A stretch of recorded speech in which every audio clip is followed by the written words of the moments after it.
Basically جو اس وقت دنیا جہاں پر ہے اکنامکلی جیو اکنامکلی اس میں یونائٹڈ اسٹیٹس کی جو جی ڈی پی ہے that is about $32 trillion and China کی از ناؤ اباؤٹ $21 ٹریلین اور they are the two biggest G D Ps جو دنیا کے اندر ہیں 126 130 کے قریب ہیں. اس میں سے بلک تو ان دونوں کا ہی ہے. تو اگر آپ اس کو ایک اور اینگل سے دیکھیں تو economically speaking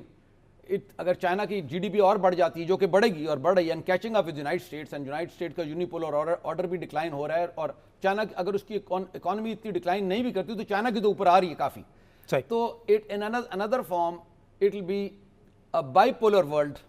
not a multipolar world, bipolar world economically. Economics کے لحاظ سے بات کرو کیونکہ مین اکانومیز تو یہ رشیا کے پاس کوئی اکانومی نہیں ہے, نیوکس ہیں, اکانومی کوئی نہیں ہے and the others are far below. باقی جتنے ملک ہیں آپ دیکھ لینا, اسٹیٹسٹکس نکال لیں, سارے اویلیبل ہیں. تو پہلی بات یہ ہے کہ جو وزٹ ہے یہ خالی پریزیڈنٹ ٹرمپ اور پریزیڈنٹ زی کی میٹنگ نہیں ہے, وہ تو ہے they are heads of states so they have to meet. It is basically a United States China meeting because اس وقت جو global economy and global shape ہے جس میں اگین آپ نے جو کہا تھا جیو پالیٹکس اس کے اندر جو آ گئی ہے خاص طور پہ ایران وار سے, اور باقی بھی خالی ایران وار نہیں, ایران وار تو چل رہی ہے نا, another war can start that is called Taiwan.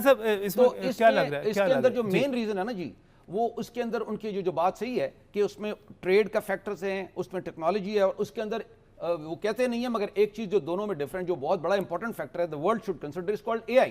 How AI is going to be harnessed, how AI is going to affect the world because AI militarize ہو رہی ہے, weaponize ہو رہی ہے دنیا کے اندر.